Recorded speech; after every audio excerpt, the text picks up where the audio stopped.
Hello good morning दोस्तों, PSC James classes में आपका स्वागत है।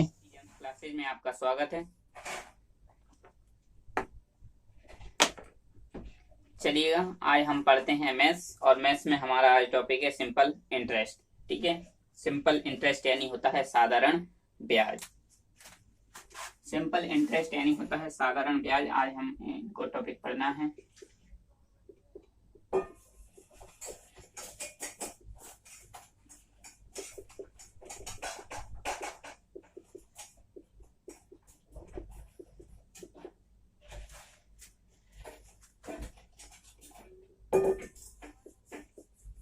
सिंपल इंटरेस्ट आज हमें टॉपिक पढ़ना है। ठीक है, पहले हम इनके कंसेप्ट को समझेंगे और फिर आगे सॉल्व करेंगे। ठीक है, क्योंकि कंसेप्ट को समझना बहुत जरूरी है, बिना कंसेप्ट के क्वेश्चन हल नहीं हो सकते। ठीक है, चलिएगा तो हम देखेंगे। पहले हम कुछ फॉर्मूले जान लेते हैं, इसके बाद क्योंकि फॉर्मूले तो आपने बचपन से ही पढ़ते आ रहे हो, तो आज थोड़ा सा बता देते हैं। ठीक है, इसके बाद हम क्वेश्चन करेंगे। तो देखिएगा हम क्या कहते हैं। साधारण ब्याज का जब हम फॉर्मूला लिखते हैं,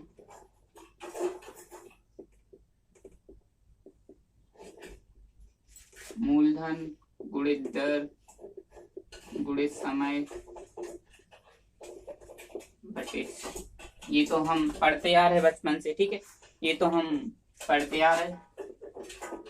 इनको बोलते मतलब साधारण ब्याज को सिंपल इंटरेस्ट यानी होता है ISI से डिनोट करते हैं इसको। ठीक है, इसके फर्स्ट लेटर ले लेते हैं S और I। ठीक है, इसके बाद मूलधन को P से रिप्रेजेंट करते हैं, दर को R से और समय को T से। ये हो जाएगा। ठीक है, चलिएगा। ठीक है, ये तो दिया है सिंपल इंटरेस्ट, तब हमने निकाला। अगर मान लो इसमें P दे दिया जाए, मूलधन दे दिया जाए और पूछा जाए यानी P निकालने के लिए कहा जाए। ठीक है, अभी तो सिंपल इंटरेस्ट बोला है निकालने के लिए, अगर हमने P बोल दिया था तो हम क्या करेंगे। चलिएगा तो देखते हैं। हमारा जो P है वो इधर निकालना है, तो वो क्या आ जाएगा, इधर आ जाएगा। तो हम ले लेंगे पहले P, जो हमें निकालना है वो आगे ले लेंगे। इसके बाद इसमें एक मल्टीप्लाई हो जाएगा, तो हम क्या करेंगे, SI इंटू 100 बटे कितना हो जाएगा, R इंटू टी। ये हो जाएगा। ठीक है, R इंटू टी। चलिएगा, हमने P निकाल लिया। अगर मान लो हमें मूलधन दिया है, दर निकालनी है, तो हम क्या करेंगे। चलिएगा हम फिर देखते हैं। हमें क्या करना है, अब रेट लेना है, मतलब दर लेना है, तो R हमने यहाँ ले लिया। इसके बाद SI इंटू 100 अपॉन कितना होता है, P इंटू टी। चलिएगा, तो हमने R निकाल लिया। ठीक है, कोई दिक्कत नहीं। अगर हमें समय पूछे तो क्या करेंगे। चलिएगा, तो समय निकालेंगे, T आगे ले लिया। इसके बाद SI इंटू 100 क्या करेंगे, R इंटू टी। बस सिंपल, कोई दिक्कत नहीं है, हम कर सकते हैं। ठीक है,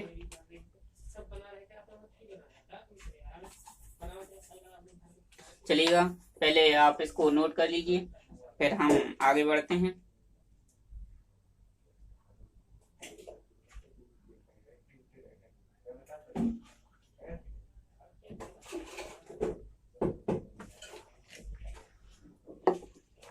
बहुत ही शानदार ट्रिक है और हम इसी ट्रिक से चलेंगे, आप कभी नहीं भूलोगे। ठीक है, बस हमारी वीडियो को शुरू से लेकर एंड तक देखना है और लाइक करना है। ठीक है, चलिएगा उतार लीजिए, स्क्रीनशॉट ले लो, फिर आगे बढ़ते हैं हम।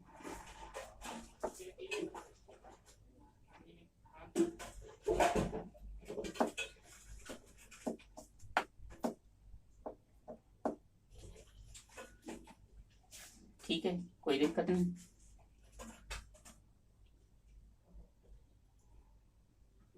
अब उनने किसी ने बोला है कि मूलधन क्या होता है।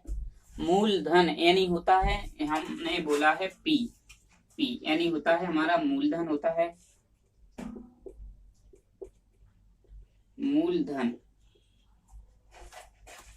मूलधन होता क्या है, तो जो हमने उधार ली गई राशि है, मतलब हमें मान लो किसी ने हमें 5,000 रुपए दिए हैं, 5,000 रुपए दिए हैं, तो ये क्या हो गई, हमने उधार ली गई राशि है, उधार ली गई राशि है, तो हमें इनको क्या कहा जाएगा, मूलधन। मूल यानी होता है जितने भी पैसे दिए हैं वो क्या है, मूलधन है। ठीक है, मूलधन है, कोई दिक्कत नहीं।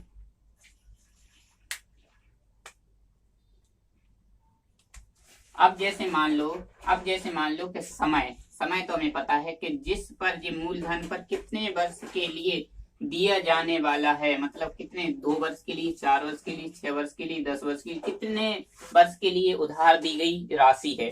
मतलब 5,000 रुपए उसने 10 वर्ष के लिए भी उधार दे दिए गए हैं। ठीक है, तो उसने 10 वर्ष के लिए भी उधार दे दिए गए हैं, और कितने दर के हिसाब से, 2 दर के, 5, यानी जितनी भी, मतलब वो 2, 3, 5 जितने भी दे सकता है, 1% के हिसाब से दे सकता है, 2% के हिसाब से, 3%, मतलब उसके हिसाब से रहेगा वो। ठीक है, इसमें एक और कंसेप्ट है, इसको हम हटा देते हैं। चलिए,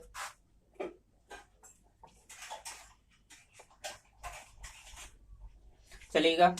आपने पढ़ा होगा मिश्र धन। मिश्र धन बराबर मूलधन प्लस ब्याज।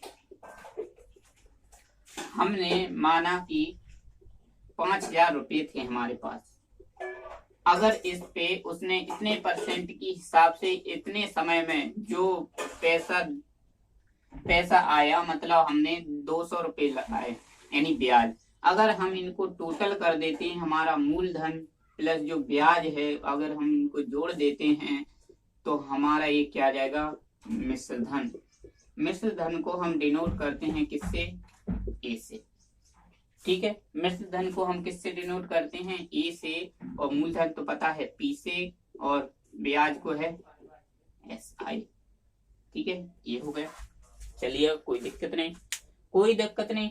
अगर इसमें मान लो कि ये तो हो गया हमारा साधारण ब्याज, क्या हो गया, साधारण ब्याज। अगर हम मान लो कि इसमें हमें ब्याज निकालना है, हमें मिश्र धन दिया है, मूलधन दिया है, तो ये इधर आ जाएगा, तो ऐसा ही निकल जाएगा, कोई दिक्कत नहीं। अगर हमें पी दिया है और हमें नहीं दिया है, और जबकि ए दिया है और ऐसा ही दिया है, चलिएगा, ये ऐसा इधर आ जाएगा और पी इधर चला जाएगा, निकल गया। तो हमें एक कीवर्ड हमको याद रखना है, इनको तो इम्पोर्टेंट है, इन्हीं से हम क्या करेंगे, क्वेश्चन बनाएंगे, और क्वेश्चन बनाने के बाद आपको बहुत ही मजा आएगा कि हम क्वेश्चन सॉल्व कर पा रहे हैं। ठीक है, चलिएगा, पहले इनको उतार लीजिए।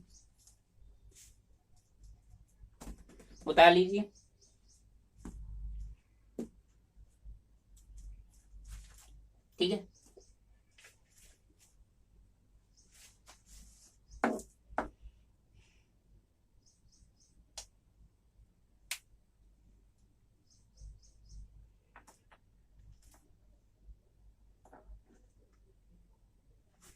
चलिए इसको हम मिटा देते हैं। एक और अच्छा वो है, कॉन्सेप्ट हम देखेंगे।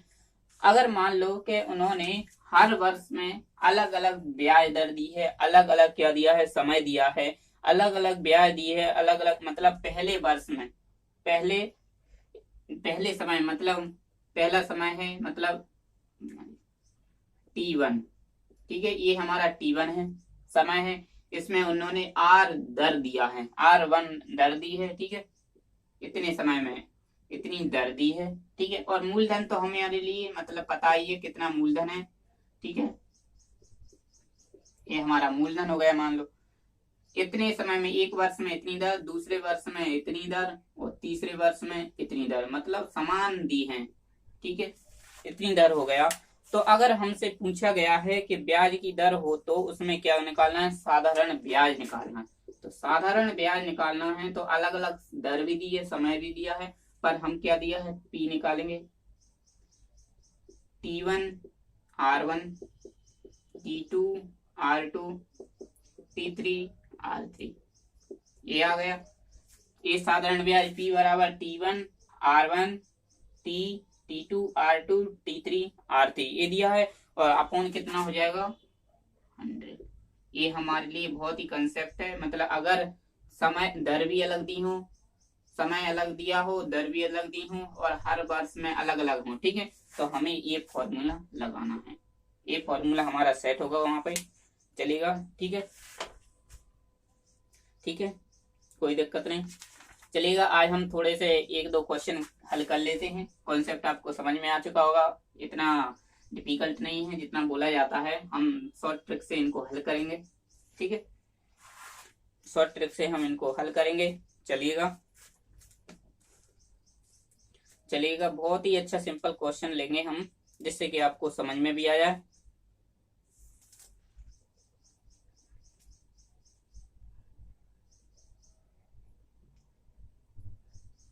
चलिए, बहुत शानदार अच्छा क्वेश्चन आया है, और हम एक बार और देख लेते हैं। मतलब अगर उन्होंने, जैसे मान लो कि उन्होंने, जब हम 2 वर्ष का निकालते हैं, 2 वर्ष का निकालते हैं, तो हम क्या करते हैं, सीधे गुणा कर देते हैं। 1 वर्ष में 2 वर्ष का, अगर इन्होंने महीने का बोल दिया, तो जब जो मान लो कि 6 माह का बोला है इन्हें, तो हम क्या करेंगे, बटे 12। अगर इनको दिन में बोल दिया, जैसे 72 दिन बोल दिया, तो हम क्या करेंगे, 365 दिन। हमें 1 साल का निकालना है, ठीक है, 1 साल का इन्होंने दिन बोला है तो हम दिन में कन्वर्ट करेंगे, अगर माह में बोला है तो हम वर्ष के जो महीने होते हैं उनमें कन्वर्ट कर देते हैं, ठीक है, चलिएगा। अब हम सॉल्व करते हैं क्वेश्चन, बहुत ही अच्छे क्वेश्चन आ रहे हैं। चलो, एक अच्छा क्वेश्चन है, उसमें दिया है 4000 रुपए पर 18 माह में 12% वार्षिक ब्याज की दर से कितना साधारण ब्याज अर्जित होगा। मतलब 18 माह बोला है, ठीक है, 18 माह बोला है उन्हें, कोई दिक्कत नहीं। हमें आने लिए P दिया है 4000, ठीक है, R दी है 12%, समय दिया है कितना, 18। चलिएगा, सॉल्व कीजिएगा, थोड़ा सा सॉल्व करो, इसके बाद हम सॉल्व करते हैं।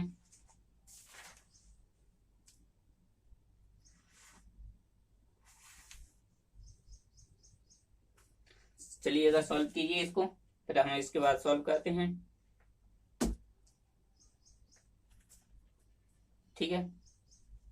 चलो, हमने बोला हमारे लिए क्या निकालना है, साधारण ब्याज निकालना है, मतलब SI निकालना है, सिंपल है। चलो, अब हम देखते हैं SI निकालने के लिए हम क्या करते हैं, P into R into T का इस्तेमाल करते हैं, अपॉन 100 हो जाएगा। P हमें दिया है 4000, R दिया है हमें 12%, समय दिया है 18 माह, हमें निकालना कितना है, 12 माह, ठीक है, समझ में आ गया। हमने क्या किया, 2 जीरो से 2 जीरो काट दिया, 12 से 12 कट गया, ठीक है, 18 चौको मतलब 40 इंटू 18, 18 चौका 72, ये ना क्या हो गया, हमारा ब्याज आ गया। 4000 रुपए पर 12% की दर से 18 माह में कितना आ जाएगा, 720 रुपए आ जाएगा, ठीक है, कोई दिक्कत नहीं। बहुत ही अच्छा क्वेश्चन, बहुत ही अच्छा क्वेश्चन है। चलो आगे बढ़ते हैं, चलो ठीक है, इसको हम मिटा दें, उतार लीजिए। बहुत अच्छा क्वेश्चन आ गया है, एक और शानदार क्वेश्चन करते हैं। क्वेश्चन हल करने से पहले हम पहले इनको समझ लेते हैं कि मान लो अगर किसी ने दे दिया कि मान लो कि 23 जनवरी 1950, ठीक है, से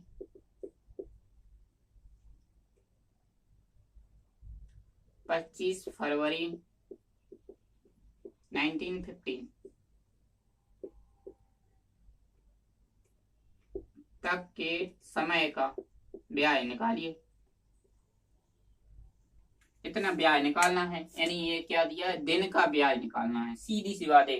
मतलब इन्होंने दिया है 23 से 25 फरवरी के मध्य इनका जो ब्याज निकालना है वो निकालना है। अब इसमें क्या है, देखो दिन ही आएंगे, 23 के बाद 25 यानी होता है जनवरी आएगा, इसमें फरवरी भी आएगा, मतलब जनवरी के बाद कितना होता है 8 आ जाएगा, ठीक है। और इसके बाद जो 25 होंगे वो भी हम इनको जोड़ देंगे, 13 कितना हो जाएगा 33, यानी 33 दिनों का हमें क्या उन्होंने दिया है पी यानी मूलधन यानी 7300 रुपये। दर दिया है आर बराबर कितना परसेंट 5%। और जो समय दिया है उन्होंने ब्याज की दर से इतने तक का साधारण ब्याज यानी होता है समय कितना दिया है 11 मई 1987 से 1987 से 10 सितंबर 1987 तक दोनों दिन सम्मिलित का साधारण कितना होगा। तो उन्होंने क्या है, इन्होंने सम्मिलित करने को बोला है कि कितने दिन तक होंगे, तो हमें निकालना क्या है SI निकालना है, ठीक है, साधारण ब्याज हमें निकालना है। चलिएगा, बहुत ही अच्छा क्वेश्चन है। तो हम लिखते हैं SI बराबर कितना होता है P into R into T upon कितना 100। तो P हमें दिया है 7300, R दिया है हमें 5%, जबकि हमें T देखो T हमें क्या है दिनों में निकालना है, तो हम 11 मई से हम चलेंगे, इसमें क्या आ जाएगा मई के बाद जून, जुलाई और अगस्त और सितंबर आ जाएगा। और सितंबर कब तक होगा, तो ये देखिएगा बस ओनली कितना 10 सितंबर तक होगा। और मई से हमें 11 मई है, तो सीधे कितने तक निकालना है 31 मई तक यहां तक चलेंगे, ठीक है। तो हमें कितना महीने कितने होते हैं पहले 31, मगर 11वां दिन हम इसमें क्या करते हैं इंक्लूड करते हैं, तो इसलिए हम इससे 10 दिन से लिखते हैं, क्योंकि 10 दिन तो पीछे छूट गए, परंतु इसमें 11वां दिन ऐड किया जाएगा, इसमें ऐड किया जाएगा तो कितना हो जाएगा 21 ये होंगे, 21 ये होता है मई, ये होता है जून होगा ना, जून कितने का होता है 30 का, जुलाई कितने का 31 का, अगस्त कितना 31 का, और हमें कितना लेना है 10, कितना हो जाएगा 1 2 3 3 5 3 8 3 11 और 1 12, मतलब कितना 123 दिन का हमें निकालना है ब्याज। तो 123 हमें पता है 365 दिन होते हैं वर्ष में, तो हमें करना है। देखो हम किससे करेंगे, 2 जीरो से हमने 2 जीरो काट दिया, हमने काटा 5 से 5 7 35 5 दिया 15। चलिएगा देखिएगा हमने इसको इससे काट दिया, कितना बचा 123, ये हमारा क्या हो जाएगा ब्याज आ जाएगा, ये हमारा क्या आ जाएगा ब्याज आ जाएगा, ठीक है। तो हमारा 123 रुपए क्या आ जाएगा ब्याज आ जाएगा। चलिएगा, हमारी क्लास आपको अच्छी लगी होगी, अच्छी लगी है तो आप दिल से लाइक करो यार, आगे से आगे बहुत ज्यादा आगे शेयर करो कि हम आपके लिए बहुत ही अच्छी छोटी सी सिंपल ट्रिक लेकर आपके लिए आए, ठीक है। चलिएगा, समझ में आ गया, समझ में आ गया तो दिल से लाइक करो, ठीक है। तो हम क्या करें, आज हमारी क्लास को यहीं पे ड्रॉप करें, ठीक है, कल हम आगे कंटिन्यू लेकर आएंगे। आप बस इस क्लास से पढ़ लीजिए, बस जो हम आपको पढ़ा रहे हैं बस वो एक बार पढ़ लीजिए, आपको कहीं जाने की जरूरत नहीं पड़ेगी, ठीक है। चलिएगा, आज हम अपनी क्लास को यहीं पे रोकते हैं, धन्यवाद।